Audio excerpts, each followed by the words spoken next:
syahid di sana, dan itu adalah perang yang luar biasa memilukan bagi Rasulullah SAW. Padahal tentara Muslimnya luar biasa banyak, namun begitu mudahnya dikalahkan oleh orang-orang kafir.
Suasana perjalanan di kota Madinah,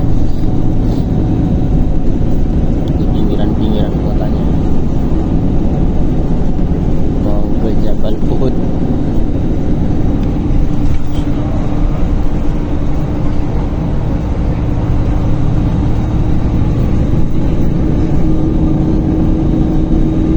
Ini perjalanan akan dirindukan.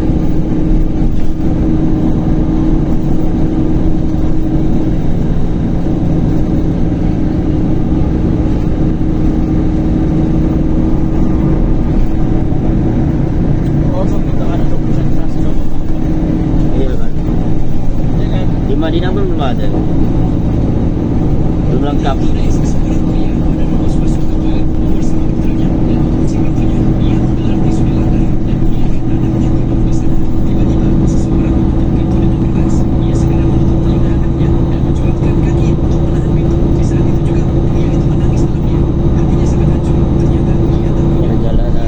menuju Jabal Uhud.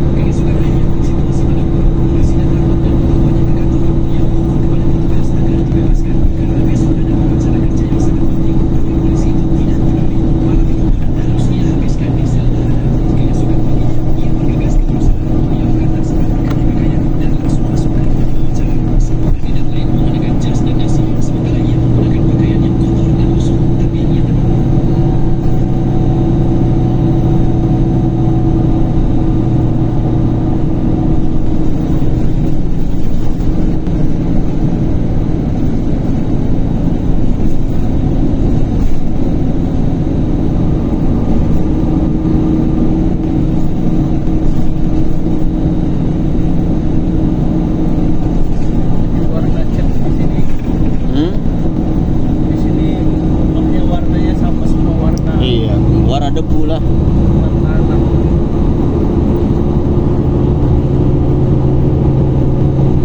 Kondisi di pinggiran kota Madinah,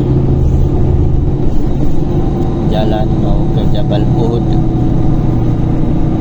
gunung yang akan ada kita temui nantinya di surga Allah Subhanahu wa ta'ala. Masya Allah.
bawahnya itu adalah mihrab, tempat sholat, tempat imam sholat.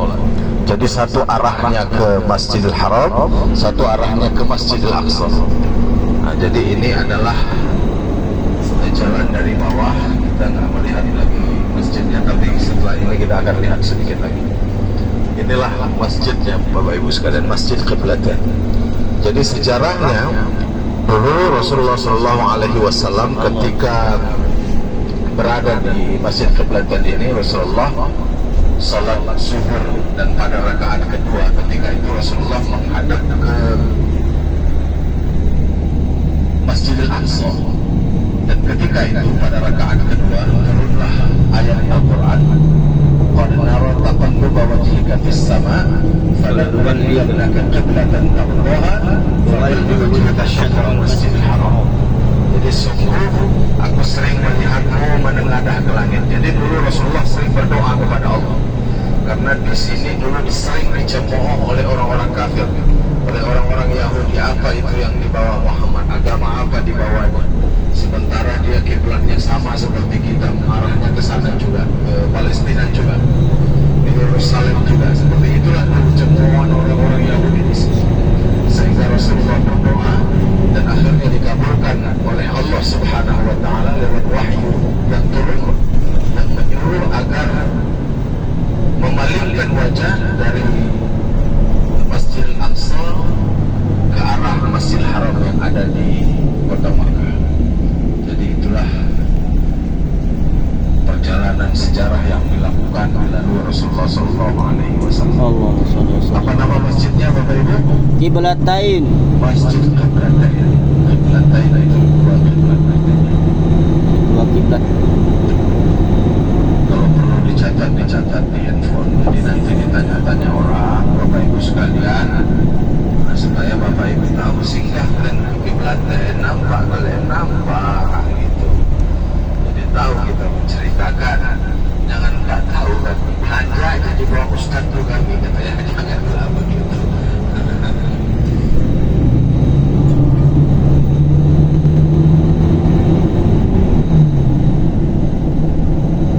Menuju Jabal Uhud. Masya Allah.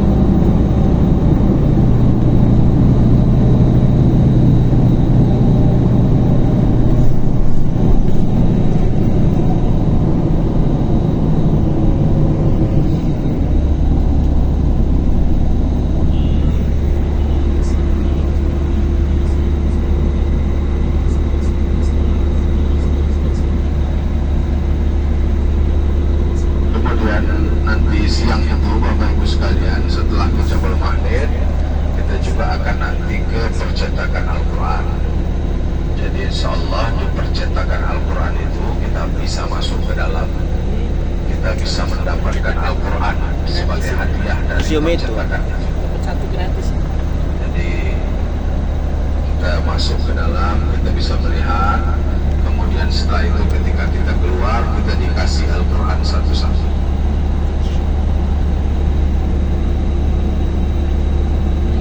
Sebagai hadiah. Jadi percetakan Al-Quran itu dibangun pada masa Raja Fat namanya, sebagai hadiah untuk ulang tahun istrinya. Jadi pada saat itu ulang tahun istrinya, dibangunkanlah sebuah percetakan Al-Quran terbesar di dunia. Jadi Al-Quran yang kita baca di Masjid Nabawi, di Masjidil Haram, itu adalah Al-Quran yang dicetak di Madinah ini. Al-Quran lain itu tidak boleh lama di masjid itu Bapak Ibu. Jadi kalau Bapak Ibu ingin wakaf Al-Quran misalkan, itu Al-Qurannya pun Al-Quran khusus, dia punya hologram dia. Jadi kita tahu bahwa Al-Quran itu asli atau tidak cetakan Madinah, karena masing-masing dia punya hologram. Kalau kita beli Al-Quran di jalan yang katanya wakaf itu bisa masuk ke masjid, tapi begitu ada pembersihan itu sudah ditarik keluar. Nah, karena dalam satu hari itu ada 2 kali para petugas itu merapikan Al-Quran, kemudian menyusun ulang, merapikannya, mengelapnya, itu dilakukan terus. Jadi mereka memeriksa Al-Quran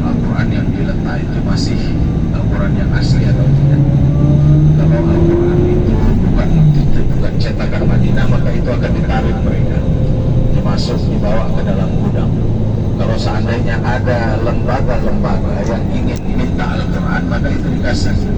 Dan itu syaratnya hanya bawa kertas lembar saja permohonan minta Al-Quran, ada stempelnya, baik yayasan atau apa saja, ajukan, maka itu dikasih Al-Quran yang cetakan-cetakan di luar cetakan Madinah tadi.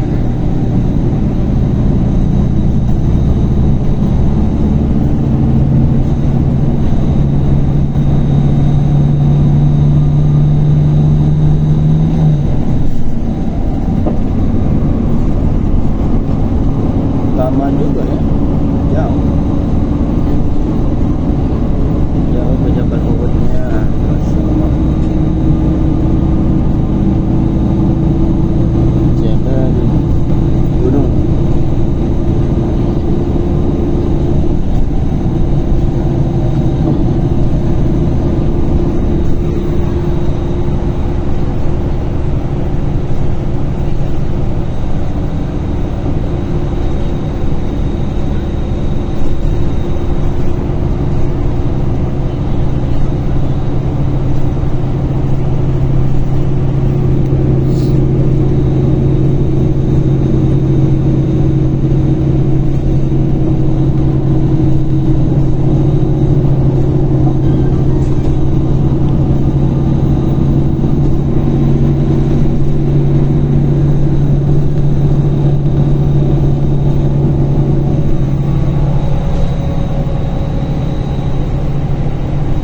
sekalipun belum tentu.